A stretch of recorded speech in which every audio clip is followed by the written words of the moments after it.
ಟಿ.ನರಸೀಪುರ police ಇಲಾಖೆ ವತಿಯಿಂದ ಸಂಭ್ರಮದ 77ನೇ ಗಣರಾಜ್ಯೋತ್ಸವವನ್ನು ಆಚರಣೆ ಮಾಡಲಾಯಿತು. ಪಟ್ಟಣದ ಪೊಲೀಸ್ ಠಾಣೆ ಆವರಣದಲ್ಲಿ ಪೊಲೀಸ್ ಇನ್ಸ್ಪೆಕ್ಟರ್ ಧನಂಜಯ್ ಧ್ವಜಾರೋಹಣ ನೆರವೇರಿಸಿ ಮಹಾತ್ಮ ಗಾಂಧೀಜಿ, ಬಾಬಾ ಸಾಹೇಬ್, ಡಾಕ್ಟರ್ ವಿ.ಆರ್. ಅಂಬೇಡ್ಕರ್ ಅವರ ಭಾವಚಿತ್ರಕ್ಕೆ ಪುಷ್ಪಾರ್ಚನೆ ಸಲ್ಲಿಸಿ ನಾಡಿನ ಜನತೆಗೆ ಗಣರಾಜ್ಯೋತ್ಸವದ ಶುಭಾಶಯವನ್ನ ಕೋರಿದರು.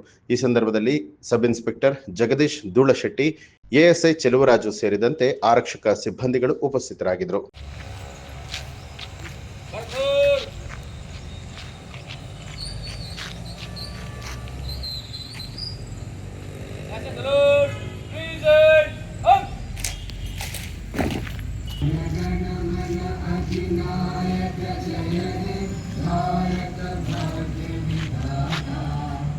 पंजाब सिंध गुजरात मराठा द्राविड़ उत्कल गंगा